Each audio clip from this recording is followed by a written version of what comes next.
Hey everyone, it's me again. Today I want to show you how to remove these hood hinges. Let me tell you, they're really quite complex to remove, but I did some research on the internet. Most guys, what they say is to chop it off at the nut down on the bottom of the fender. And once you've chopped it off, this is kind of how it looks like. But although you chopped it off, you still have this rubber piece that sits in the way, which prevents you to actually take out this bolt. And then you have to, unfortunately, chop off the sides here, kind of like here. You'll have the same thing, and so I had to chop this off, cut them all off, and figure out that there's a way maybe to actually do it is by jamming a screwdriver of some sort, whereby you can actually turn the nut loose. But the only thing is that this sucker turns while you're turning it, so darn tight. So what I used to basically do this was very easy. Well, easy maybe it's not the word, but I actually used a Dremel with a rotary disc. This is the reinforced Dremel disc, whereby I had to shave off, like cut the nut from underneath the Jeep and the fender, and finally get to remove this sucker. Maybe in the next one I'll attempt to jam a screwdriver here while I have somebody hold it for me, or maybe use a vice grip or some sort to hold it so it doesn't turn, and then maybe take it off freely. But anyways, this I think was the only way I can get this done. Reason being is I have to remove this because I'm putting kind of a shield, kind of a shield plate on top to always keep it covered. What I did here is I had a lot of rust here.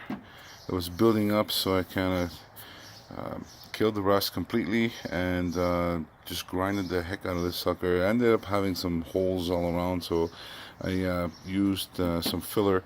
By the way, the filler I used is this here fine metallic polyester filler paste multifunction with pure aluminum. It's called DU Pull. I don't know how much this costs in the US, but here in Canada I paid like $80 or some sort. So yeah, it's filled it up on the bottom, sanded the sucker down. Really good filler to work with. I really love it. So next step is just to sand all this down, prime it, and paint it. So yeah, and that's about, I think, it. Another thing you might want to use is I'll show you in a sec. I'm just gonna put pause here on the video 2 secs. So one thing I recommend using is this CarWorks wax cavity protection. Spray a little a coat of this underneath your fenders to prevent rusting. Also, what you can do is maybe put some I think it's probably bed lining or some sort of a spray that shoots out some kind of a plastic material. I think Home Depot sells that, and they come in cans. What generally happens a lot of times, because you get rocks and you get water going in there and infiltration, and these guys aren't built right in my mind. So that's why I see a lot of Jeeps on the road with the same problem, have rust here build up or here, and if you don't watch out for that, you have to change your fender. I was thinking of changing the fender at one point, but then when I looked at some YouTube videos on the time it took and the complexity of having to take it off and put it back, I said to hell with it. Let me just fix this, guys, and paint it, and that's it.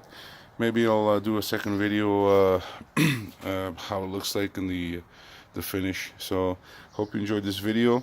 Don't be afraid to leave any comments if you have any questions or suggestions. Thank you for watching, and check you out soon. Cheers.